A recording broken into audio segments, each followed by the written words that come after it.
Hey guys, so this is actually going to be an all acrylic video featuring some not polished colors. I have 126 Blended Moment going down right now, and then the nude that I'm using today is 119 Extra Kiss. My glitter that I'm using is from Glitter Heaven. It's from the Chunky Iridescent collection, and it is the brightest yellow I've ever seen. Not polish is a different beast. It's similar to Johann's where you need very little liquid. See how I used one bead and it kind of just let the product bleed on out, slowly just bringing it down into shape. It's a really good solid line for creamy, good ombres.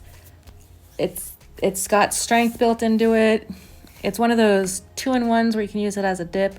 I don't dip, I sculpt usually, but since I have no models during the Corona apocalypse, we're going to be using tips. So I'm just using my brush to get as much of the ombre effect and feel without having to go all sorts of crazy and whatnot. The smoother the transition on the bottom, you'll get an even smoother transition on the top.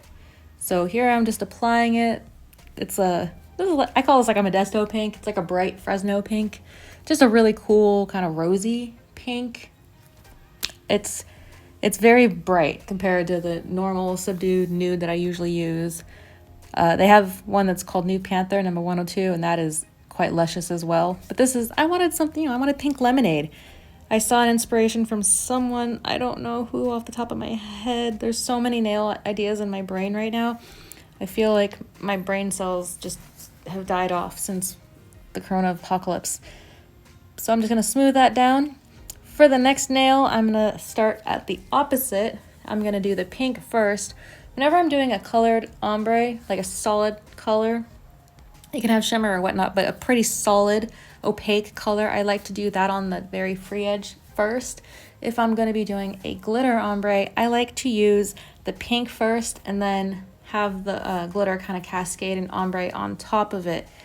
It's personal preference. I know some people do it where they have the pink ombre on top of the glitter instead of what I'm doing right here.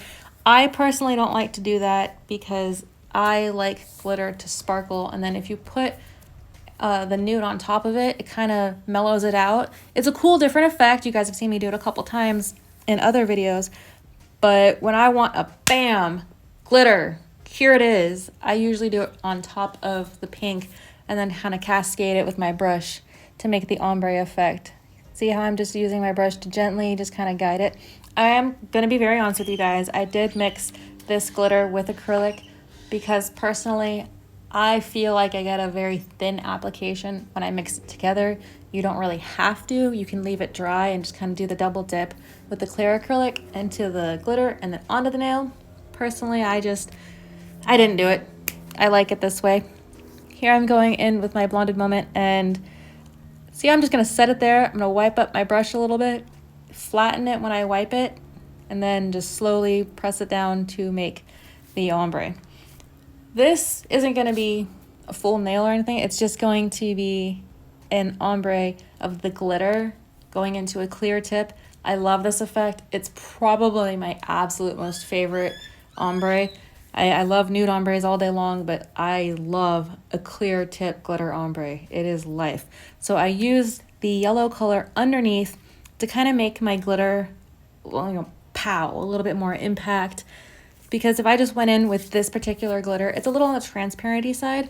If I put it up against the cuticle, it won't be as bright and yellow and vibrant.